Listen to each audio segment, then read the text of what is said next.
Hi hello ಎಲ್ಲರಿಗೂ ನಮಸ್ಕಾರ. ನಾನು ನಿಮ್ಮ ಅನಾಮಿಕಾ ಅನು. ಅಭಿವ್ಯಕ್ತಿ ಕಥಾಲೋಕಕ್ಕೆ ಸ್ವಾಗತ. ಉಸಿರಾದೆ ನೀ ಜೀವಕ್ಕೆ ಕಥೆಯ 46ನೇ ಅಧ್ಯಾಯವನ್ನು ಶುರು ಮಾಡೋಣ. ತನ್ನೆದುರಿಗೆ ಕೈ ಮುಗಿದು ನಿಂತಿರುವ ನಿತಿನ್ ಕಡೆ ಕಣ್ಣೆತ್ತಿಯೂ ನೋಡದ ಆರುಷಿ, ಚಂದ್ರ ಲೇಟ್ ಆಗ್ತಾ ಇದೆ, ಚಿಂಟು ಕಾಯ್ತಾ ಇರ್ತಾನೆ, ಬನ್ನಿ ಹೋಗೋಣ ಹೇಳಿ ಎದ್ದು ನಿಂತ ಹುಡುಗಿಯ ಪಾದದ ಬಳಿಗೆ ಓಡ್ ಬಂದು ಕುಳಿತುಬಿಟ್ಟ ನಿತಿನ್. ಅವನಿಂದ ಇಂತಹ ನಡೆ ನಿರೀಕ್ಷಿಸದ ಓಜಸ್ ಆಗಲಿ ಆರುಷಿ ಆಗಲಿ, ಏನಿದು ನಿತಿನ್, ಪ್ಲೀಸ್ ಎದ್ದೇಳು ಅಂತ ಕೂಗ್ಬಿಟ್ಲು ಆರುಷಿ. ನೀನು ನನ್ನ ಕ್ಷಮಿಸಿದ್ದೀನಿ ಅಂತ ಹೇಳೋವರೆಗೂ ನಾನು ಹೇಳಲ್ಲ.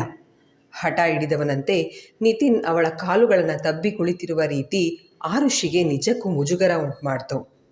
ಓಜಸ್ ಕಡೆ ನೋಡಿದವಳ ಕಣ್ಣೋಟದಲ್ಲೇ ಅವಳ ಇರಿಸು ಮುರಿಸನ್ನು ಅರಿತವನು ನಿತಿನ್ ಭುಜ ಹಿಡಿದು ಎದ್ದು ನಿಲ್ಲಿಸಿದ್ದ. ಕ್ಷಮೆ ಕೇಳೋ ರೀತಿನ ಇದು? ನಾಚಿಕೆ ಆಗಲ್ವಾ ಇನ್ನೊಬ್ಬರ ಹೆಂಡ್ತಿನ ಹೀಗೆ ಮುಟ್ಟು ಮಾತಾಡ್ಸೋಕೆ? ಅದ್ಯಾಕೋ ನಿತಿನ್ ನಡೆ ಅಸಹ್ಯ ಅನಿಸಿತ್ತು ಓಜಸ್ಗೆ. ಹೆಣ್ಣು ಮಕ್ಕಳ ವಿಷಯದಲ್ಲಿ ನೀನು ನನಗೆ ಬುದ್ಧಿ ಹೇಳೋಕ್ಕೆ ಬರಬೇಡ, ಅದರಲ್ಲೂ ಆರು ವಿಷಯದಲ್ಲಂತೂ ಬರಲೇಬೇಡ. ಆರು, ನೋಡಿದ್ಯಾ ನಾವು ಕಿತ್ತಾಡಿದ್ರೆ ಮೂರನೆಯವರು ಹೇಗೆ ಲಾಭ ಪಡ್ಕೊಳ್ತಾರೆ ಅಂತ ಎಂದು ಹೇಳಿದ್ರೆ ನಿತಿನ್ ಮಾತೆಗೆ ವಿಷಾದದ ನೆಗೆ ಬೀರಿದ ಆರುಷಿ, ಇಲ್ಲಿರೋ ಮೂರಲ್ಲಿ ನೀನು ತಾನೇ ಮೂರನೇವನು, ಅಷ್ಟಕ್ಕೂ ನೀನು ಯಾಕೆ ನನ್ನ ಕಾಲು ಹಿಡಿದು ಕ್ಷಮೆ ಕೇಳೋಕ್ಕೆ ಬಂದಿದ್ದೀಯಾ? ಹೀಗೆ ಸಾರಿ ಅಂತ ಹೇಳಿದ ತಕ್ಷಣ ಎಲ್ಲವನ್ನು ಮರೆತು ಹೋಗಲಿ ಬಿಡು ಅಂತ ಹೇಳೋವಷ್ಟು ಸಣ್ಣ ತಪ್ಪನ್ನೇನು ನೀವುಗಳು ಮಾಡಿಲ್ವಲ್ಲ?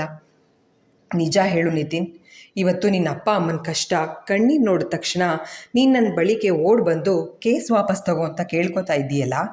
4 ವರ್ಷಗಳ ಹಿಂದೆ ನನ್ನ ಸ್ಥಿತಿ ನೋಡಿ ನನ್ನ ಅಪ್ಪ ಅಮ್ಮ ಇದಕ್ಕಿಂತ 100 ಪಟ್ಟು ಸಂಕಟ ಕಣ್ಣೀರು ಹಾಕ್ತಾ ಇರುವಾಗ ನಾನು ಯಾರ ಬಳಿ ಹೋಗಿ ನನ್ನ ಅಪ್ಪ ಅಮ್ಮನ ದುಃಖ ಕಡಿಮೆ ಮಾಡಿ ಅಂತ ಕೇಳ್ಕೊಳ್ಬೇಕಾಗಿತ್ತು?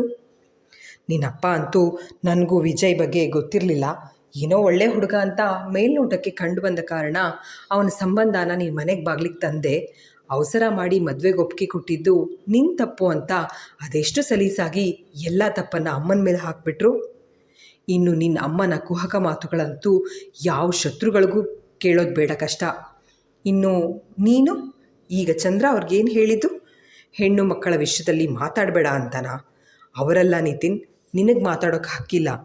ನನಗೆ ಕಷ್ಟ ಆಗ್ತಿದೆ, ಸಹಾಯ ಮಾಡು ಅಂತ ನಿನ್ನ ಮುಂದೆ ಕೈ ಮುಗಿದು ಕಣ್ಣೀರು ಹಾಕ್ತಾ ನಿಂತಿದ್ರು ಹೇಳಿ ಥರ ಉಳಿದ ನೀನೆಲ್ಲಿ? ಶಾಶ್ವತ್ ನನ್ನ ಕಣ್ಣಿಗೆ ಕಾಣಿಸಿದ ತಕ್ಷಣ ಒಂದೇ ಒಂದು ಫೋನ್ ಮಾಡಿದೆ ಅಂತ ಪೊಲೀಸ್ನವ್ರ ಜೊತೆಗೆ ಆಫೀಸ್ ಬಳಿಗೆ ಬಂದಿದ್ದೂ ಅಲ್ಲದೆ ನನಗೆ ಅವನು ನೋವು ಕೊಟ್ಟಿದ್ದಕ್ಕೆ ಸಂಕಟಪಟ್ಟು ಅವನನ್ನು ಥಳಿಸಿದ ಇವರೆಲ್ಲಿ? ಮನುಷ್ಯ ಮೇಲ್ನೋಟಕ್ಕೆ ಹೇಗೆ ಕಾಣ್ತಾನೆ ಅದರ ಆಧಾರದ ಮೇಲೆ ಅವನ ಗುಣನ ತಾಳೆ ಹಾಕಬಾರ್ದು ಅನ್ನೋದನ್ನು ನೀನು ಶಾಶ್ವತ್ ನನಗೆ ಚೆನ್ನಾಗಿ ಹೇಳ್ಕೊಟ್ಟಿದ್ದೀರಾ. ನಿತಿನ್, ಇವತ್ತೇ ಕೊನೆ. ದಯವಿಟ್ಟು ಇನ್ಮೇಲೆ ನನ್ನಿಂದ ಯಾವುದೇ ಸಹಾಯದ ಅಪೇಕ್ಷೆ ಇಟ್ಕೊಂಡು ನನ್ನ ಹುಡುಕಿ ಬರಬೇಡ. ಯಾಕಂದರೆ ನಿನ್ನ ಕಸಿನ್ ಆಗಿ ನಾನು ನಿನ್ನ ಅಥವಾ ಒಂದು ಹೆಣ್ಣಾಗಿ ನಾನು ನಿನ್ನ ಅಪ್ಪ ಅಮ್ಮನನ್ನು ಕ್ಷಮಿಸಿದ್ರು, ಒಬ್ಬ ತಾಯಿಯಾಗಿ ನನ್ನ ಮಗನ ಬಗ್ಗೆ ಕೀಳಾಗಿ ಯೋಚಿಸಿದ ನಿಮ್ಮನ್ನು ನಾನು ಎಂದಿಗೂ ಕ್ಷಮಿಸೋದಿಲ್ಲ. ಚಂದ್ರ, ಸ್ನೇಹ ಆಗಲಿ ಸಂಬಂಧಗಳೇ ಆಗಲಿ ತೂಗಿಸ್ಕೊಂಡು ಹೋಗಲು ಬರದೇ ಇರೋ ಇವನ ಜೊತೆ ಎಂಥ ಮಾತು? ಬನ್ನಿ ಹೊರಡೋಣ ಎಂದು ಹೇಳಿ ತಾನೇ ಆಫೀಸ್ ಬೀಗ ಕೈಯಲ್ಲಿ ಹಿಡಿದು, ಚಂದ್ರ, ನಿಮ್ಮನ್ನು ಆಫೀಸ್ನಿಂದ ಹೊರ ಹಾಕಿದ್ದವನನ್ನು ನೀವು ಅದೇ ನಿಮ್ಮ ಆಫೀಸ್ ಒಳಗಡೆ ಬಿಟ್ಕೊಂಡ್ರಿ. ಇವತ್ತೇ ಲಾಸ್ಟ್. ಇನ್ನೊಂದು ಸಲ ಇವನು ನಿಮ್ಮ ಆಫೀಸ್ ಹೊಸಲು ತುಳಿಯೋ ಹಾಗಿಲ್ಲ, ತಿಳಿತಾ? ಕೋಪದಲ್ಲಿ ಧ್ವನಿ ಏರಿಸಿ ಶಾಸನ ವಿಧಿಸಿದಂತೆ ಮಾತನಾಡಿದ್ರೆ ತಲೆ ಆಡಿಸ್ತಾ, ಓಕೆ ಕ್ಯೂಟಿ ಹೇಳಿದವನ ಮನದಲ್ಲಿ ಒಂದು ಕ್ಷಣ ತನ್ನ ತಂದೆಯಂತೆಯೇ ತಾನು ಹೆಂಡತಿಗೆ ಹೆದರೋ ಗಂಡ ಆಗ್ಬಿಟ್ನಾ ಎನ್ನುವ ಅನಿಸಿಕೆ ಹಿಂದೆಯೇ ಆರುಷಿ ತನ್ನನ್ನು ವಹಿಸಿಕೊಂಡು ಹೊಗಳಿ ಮಾತನಾಡಿದ ರೀತಿಗೆ ಮನ ನಲಿದಾಡಿತ್ತು. ಇನ್ನೂ ಗರ ಬಡಿದವನಂತೆ ನಿಂತಿದ್ದ ನಿತಿನ್ಗೆ ಹೊರಡು ಅನ್ನೋವಂತೆ ಬಾಗಿಲ ಕಡೆ ಕೈ ತೋರಿಸಿ ಅವನು ಹೊರಟ ನಂತರ ಆಫೀಸ್ ಲಾಕ್ ಮಾಡಿಕೊಂಡು ಇಬ್ಬರು ಮನೆಯ ದಾರಿ ಹಿಡಿದ್ರು. ಅಪ್ಪ ಅಮ್ಮ ಇಬ್ಬರು ಮನೆಗೆ ಒಟ್ಟಿಗೆ ಬಂದಿದ್ದನ್ನು ಕಂಡ ಚಿಂಟು ಖುಷಿ ದುಪ್ಪಟ್ಟಾಗಿತ್ತು. ಕುಮಾರ್ ಅವರಿಗೆ ಆರುಷಿ ಮುಖದಲ್ಲಿ ಅರಳಿರುವ ಮಂದಹಾಸ ಕಂಡವರ ಮನ ಅರಳಿತ್ತು. ತನ್ನತ್ತ ಓಡಿ ಬಂದ ಚಿಂಟುನ ಎತ್ಕೊಂಡು ಕೆನ್ನೆಗೆ ಮುತ್ತಿಟ್ಟ ಓಜಸ್, ನನ್ನ ಜಾಣಮರಿ ಏನು ಮಾಡ್ತಾ ಇತ್ತು ಅಂತ ಕೇಳಿದ್ರೆ, ತಾತ ಮತ್ತು 2 ಅಜ್ಜೀಸ್ ಜೊತೆಗೆ ಕೂತು ಟಿ ವಿ ನೋಡ್ತಾ ಇದ್ದೆ. ನೀವು ಅಮ್ಮ ಆಫೀಸ್ಗೆ ಹೋಗಿದ್ಲಾ ಅಂತ ಕೇಳಿದ್ರೆ ಹ್ಞೂ ಅಂತ ಹೇಳಿದವನು ಆರುಷಿ ಮನೆಯಲ್ಲಿಯೇ ತನ್ನ ತಂದೆ ತಾಯಿ ಇರೋದನ್ನು ಕಂಡು, ಏನು ನೀವಿಬ್ಬರು ಇಲ್ಲೇ ಸೆಟಲ್ ಆಗಿಬಿಟ್ಟಿದ್ದೀರಾ ಅಂತ ಕೇಳಿದ್ರೆ ನಂಜಪ್ಪನವರು ನಗುತ್ತಾ, ಹ್ಞೂ ಮಗನೆ, ನಿನ್ನ ಮಾವನೇ ನಮಗೆ ಬಲವಂತ ಮಾಡಿ ಕಾಫಿಗೆ ಬನ್ನಿ ಅಂತ ಕರೆದದ್ದು. ಬೆಳಗ್ಗೆ ತಿಂಡಿ ಸಹ ಇಲ್ಲೇ ಆಗಿತ್ತು ಅಂತ ಹೇಳಿದ್ರೂ ಕೇಳಲಿಲ್ಲ. ಅದು ಅಲ್ಲದೆ ಸಂಜೆಯಿಂದ ಚಿಂಟು ಇಲ್ಲಿಂದ ಅಲ್ಲಿ, ಅಲ್ಲಿಂದ ಇಲ್ಲಿಗೆ ಓಡಾಡ್ತಾನೇ ಇದ್ದ. ಅದಕ್ಕೆ ಮಗುಗೆ ಯಾಕೆ ತೊಂದರೆ ಅಂತ ಒಟ್ಟಿಗೆ ಒಂದೇ ಮನೆಯಲ್ಲಿ ಕೂತು ಟಿ ವಿ ನೋಡ್ತಾ ಇದ್ದೀವಿ ಅಂತ ಹೇಳಿದ್ರು. ಮಗ ಹಾಗೆ ಬಂದು ಸೋಫಾದಲ್ಲಿ ಕುಳಿತುಕೊಂಡಿದ್ದನ್ನು ಕಂಡು ಶಾರದಾ ಅವರು, ನೀನು ಹೋಗಿ ಕೈಕಾಲು ತೊಳ್ಕೊಂಡು ಬಾ. ಆರುಷಿ, ಹೋಗಮ್ಮ, ನೀನು ಕೈಕಾಲು ತೊಳ್ಕೊಂಡು ಬಟ್ಟೆ ಬದಲಿಸಿ ನಿನ್ನ ಗಂಡನಿಗೆ ಕಾಫಿ ಮಾಡ್ಕೊಂಡು ಬಾ ಹೇಳಿದ್ರೆ ಕುಮಾರ್ ಅವರು ಎಲ್ಲರಿಗೂ ಮತ್ತೊಂದು ಸುತ್ತು ಕಾಫಿ ಮಾಡಿಕೊಡು ಬರುವಂತೆ ಮಗಳಿಗೆ ತಿಳಿಸಿದರು. ಆರುಷಿ ಸರಿ ಅನ್ನುವಂತೆ ತಲೆ ಆಡಿಸಿ ರೂಮ್ಗೆ ಹೋದರೆ ಅವಳನ್ನೇ ಹಿಂಬಾಲಿಸಿದ ಚಿಂಟು, ಅಮ್ಮ, ಪಪ್ಪ ಯಾಕೆ ಆ ಮನೆಗೆ ಹೋಗಿ ಫ್ರೆಶ್ ಆಗ್ತಾರೆ? ನಮ್ಮ ಮನೆಯಲ್ಲಿ ಬಾತ್ರೂಮ್ ಇದೆ ತಾನೇ? ನೀನು ಹೇಳು ಪಪ್ಪಾಗೆ, ಇನ್ಮೇಲೆ ಇಲ್ಲೇ ಫ್ರೆಶ್ ಆಗೋಕ್ಕೆ. ನಾನು ಅವರಿಗೆ ನನ್ನ ಟವಲ್ ಕೊತ್ತೀನಿ, ಆಮೇಲೆ ಅವರು ನನ್ನ ಸೋಪ್ ಯೂಸ್ ಮಾಡಿದ್ರು ನಾನು ಅದು ನಂದು ಅಂತ ಅಳಲ್ಲ. ಪ್ಲೀಸ್ ಇಲ್ಲೇ ಇರೇ ಕೇಳೋ ಅಮ್ಮ. ಮುದ್ದಾಗಿ ಬೇಡಿಕೆ ಇಟ್ಟ ಮಗನ ತಲೆ ಸವರಿ, ನನ್ನ ಹತ್ರ ಹೇಳೋ ಬದಲು ಹೋಗಿ ನಿನ್ನ ಪಪ್ಪನ ಹತ್ರನೇ ಹೇಳು, ನೋಡೋಣ ಚಿಂಟು ಮರಿ ಮಾತು ಕೇಳಿ ಅವ್ರು ನಮ್ಮ ಜೊತೆಗೆ ಇರೋಕ್ಕೆ ಒಪ್ಪಿಗೆ ಕೊಟ್ಟರು ಕೊಡಬಹುದು ಅಂತ ಹೇಳಿದ್ರೆ, ಈಗಲೇ ಕೇಳ್ಕೊಂಡು ಬರ್ತೀನಿ ಹೇಳಿ ರೂಮ್ ಹೊರಗೆ ಓಡಲು ನೋಡಿದ ಮಗನನ್ನು ತಡೆದು, ಬೆಳಗ್ಗೆಯಿಂದ ಏನು ಮಾಡ್ತಾಯಿತ್ತು ನನ್ನ ಮುದ್ದು ಮರಿ ಅಂತ ಕೇಳಿದ್ರೆ, ತನ್ನ ಇಬ್ಬರು ಅಜ್ಜಿ ತಾತಂದಿರ ಜೊತೆಗೆ ದೇವಸ್ಥಾನಕ್ಕೆ ಹೋಗಿ ಬಂದಿದ್ದು, ನಂತರ ಶಾರದಾ ಅಜ್ಜಿ ಜೊತೆಗೆ ಕೆಳಗಿರುವ ಅಂಗಡಿಗೆ ಹೋಗಿ ತರಕಾರಿ ಶಾಪಿಂಗ್ ಮಾಡಿದ್ದು, ಆಗ ಅವರು ಚಿಂಟುಗೆ ಚಾಕ್ಲೇಟ್ ಕೊಡಿಸಿದ್ದ ವಿಷಯನ ಹೇಳಿದ್ದ. ಮಗನ ಮಾತು ಕೇಳಿ ಆರುಷಿ ಮನಸ್ಸಿಗೆ ತಂಪೆರೆದಂತಾಗಿತ್ತು. ಶಾರದಾ ಆಂಟಿ ಬರೀ ಬಾಯಿ ಮಾತಿಗೆ ಚಿಂಟುನ ಮೊಮ್ಮಗ ಅಂತ ಹೇಳಿಲ್ಲ, ಚಿಂಟುನ ಅವ್ರ ಮನೆ ಮಗನಂತಲೇ ಪ್ರೀತಿಯಿಂದ ನೋಡ್ಕೊಳ್ತಾ ಇದ್ದಾರೆ. ಇಂಥ ಮಹಾತಾಯಿ ಮನಸ್ಸನ್ನು ನಾನು ನೋಯಿಸಬಾರ್ದು. ಹಾಗಂತ ಅವ್ರು ಆಸೆ ಪಟ್ಟಂತೆ ಚಂದ್ರ ಅವ್ರ ಜೊತೆಗೆ ನಾನು ಸಂಸಾರ ಮಾಡೋಕ್ಕಾಗತ್ತಾ? ಯೋಚಿಸುತ್ತಾ ನಿಂತಿದ್ದ ಆರುಷಿಯನ್ನು ಹುಡುಕಿ ಬಂದ ಜಲಜಾ ಅವರು, ಆರು, ಈಗ ಅವರು ಮದುವೆ ವಿಷಯ ಮಾತಾಡೋಕ್ಕೆ ನಮ್ಮ ಮನೆಗೆ ಬಂದಿರೋದು ಕಣೆ. ನಿನ್ನ ಅಪ್ಪನಿಗಂತೂ ಬುದ್ಧಿ ಇಲ್ಲ. ಅವ್ರು ಹೇಳಿದ್ದಕ್ಕೆಲ್ಲ ಕೋಲೆ ಬಸವನ ಹಾಕಿ ತಲೆ ಆಡಿಸ್ತಾ ಇದ್ದಾರೆ. ನೀನಾದರೂ ಈಗ ಓಜಸ್ ನಿನ್ನ ಕೊರಳಿಗೆ ಕಟ್ಟಿರುವ ತಾಳಿನೇ ಸಾಕು, ಮತ್ತೆ ಮದುವೆ ಶಾಸ್ತ್ರಗಳೆಲ್ಲ ಬೇಡ ಅಂತ ಹೇಳು ಹೇಳಿದ್ರೆ ಅಮ್ಮನ ಕಡೆಗೆ ಸಣ್ಣನಗೆ ಸೂಸಿ, ನೀನು ಯಾಕೆ ಇಷ್ಟು ಟೆನ್ಷನ್ ಮಾಡಿ ತಗೊಂಡಿದ್ದೀಯಾ? ಹೋಗು, ಅವ್ರ ಜೊತೆ ಮಾತಾಡ್ತಾ ಇರು, ನಾನು ಕಾಫಿ ಮಾಡ್ಕೊಂಡು ಬರ್ತೀನಿ, ಹಾಗೆ ಕೂತು ಮಾತಾಡೋಣ. ನನಗೂ ಇನ್ನೂ ಒಂದೆರಡು ವಿಚಾರಗಳ ಬಗ್ಗೆ ತೀರ್ಮಾನ ತಗೊಳ್ಳೋದಿದೆ ಎಂದು ಹೇಳಿ ಫ್ರೆಶ್ ಆಗಲು ಬಚ್ಚಲು ಮನೆ ಸೇರಿದ್ರೆ ಜಲಜಾ ಅವರು ಮತ್ತೆ ಹಾಲ್ಗೆ ಬಂದು ಕೂತರು. ಚಿಂಟು ಓಜಸ್ ಮನೆಗೆ ಬಂದಿದ್ದವನು ಅಪ್ಪನ ಹಿಂದೆ ಮುಂದೆ ಸುತ್ತುತ್ತಾ, ನೀವು ಯಾಕೆ ಇನ್ನೂ ಈ ಮನೇಲಿರೋದು? ಅದು ಅಲ್ವಾ ನಮ್ಮನೆ, ನೀವು ಅಲ್ಲೇ ಬನ್ನಿ ಪಪ್ಪ.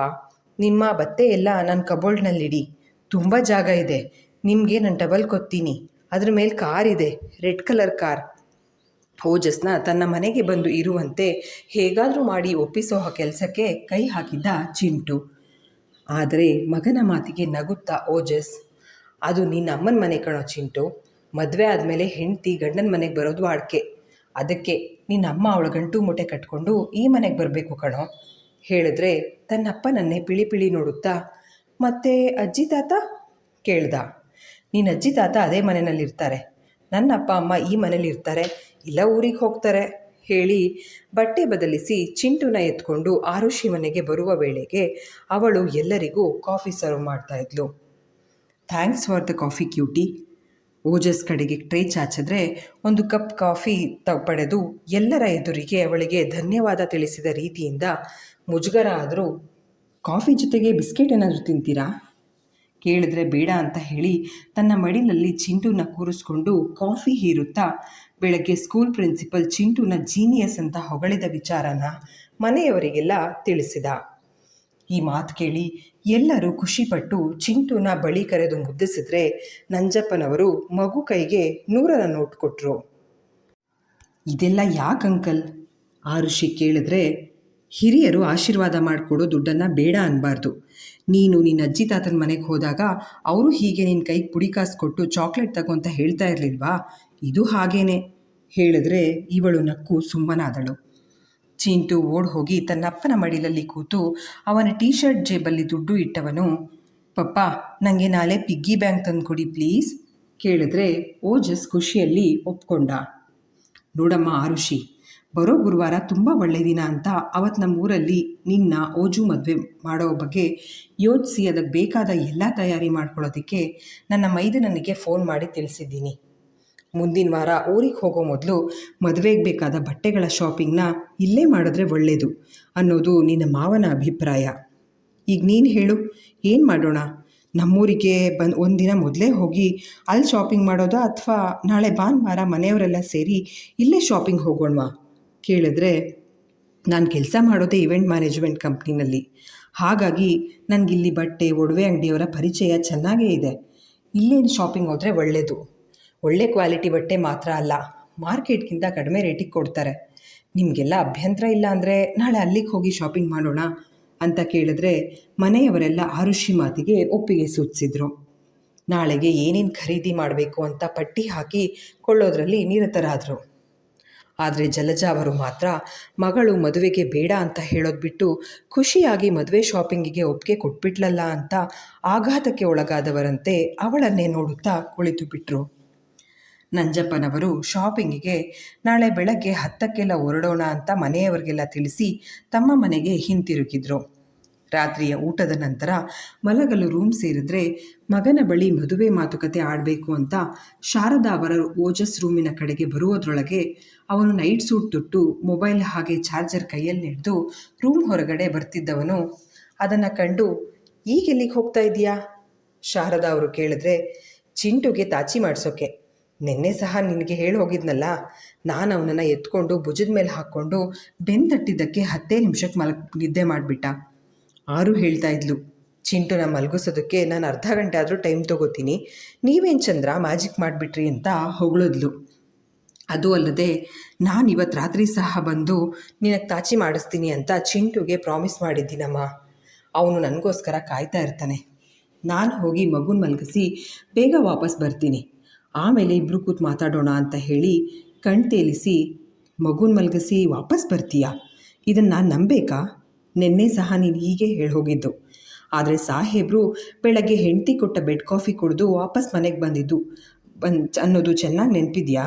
ಕೇಳಿದ್ರೆ ಹಿಂದೆಲೆ ಕೆರ್ಕೊಳ್ತಾ, ಅಮ್ಮ ಅದು ಚಿಂಟು ನಿದ್ದೆಲಿ ನನ್ನ ಕೈ ಬಿಡಲಿಲ್ಲ, ಹೇಳಿದ್ರೆ ತಲೆ ಆಡಿಸಿ, ಆಯ್ತಪ್ಪ ಓಜು, ನಿನ್ನ ಮಾತನ್ನು ನಾನು ನಂಬ್ತೀನಿ, ನೀನು ಹೀಗೋಗಿ ಮಗುನ ಮಲಗಿಸ್ಬಾ ಹೇಳಿದ್ರೆ ಅಮ್ಮನೆಡೆಗೆ ಸಣ್ಣ ನಗೆ ಸೂಸಿ ಆರುಷಿ ಮನೆಯತ್ತ ಹೆಜ್ಜೆ ಹಾಕ್ದ. ರಾತ್ರಿಯ ಊಟದ ನಂತರ ಅಮ್ಮನಿಗೆ ಪಾತ್ರೆ ಬೆಳಗೋದಕ್ಕೆ ಹಾಗೆ ಅಡುಗೆ ಮನೆ ಕ್ಲೀನ್ ಮಾಡೋದಕ್ಕೆ ಆರುಷಿ ಸಹಾಯ ಮಾಡ್ತಿದ್ರೆ ಕುಮಾರ್ ಅವರು ನಾಳೆಗೆ ತೊಡಲು ಬೇಕಾಗಿರುವ ಬಟ್ಟೆಗಳನ್ನು ಐರನ್ ಮಾಡ್ತಾಯಿದ್ರು. ಚಿಂಟು ಮಾತ್ರ ಆಗಾಗ ರೂಮ್ನಿಂದ ಅಡುಗೆ ಮನೆಯಿಂದ ರೂಮ್ ಓಡಾಡ್ತಾನೆ ಇದ್ದವನು, ಯಾಕೆ ಇಷ್ಟೊಂದು ಕೆಲಸ ಮಾಡ್ತೀಯ ಅಮ್ಮ? ನಿಂಗೂ ಸುಸ್ತಾಗಿರುತ್ತೆ, ಬಾ ತಾಚಿ ಮಾಡೋಣ.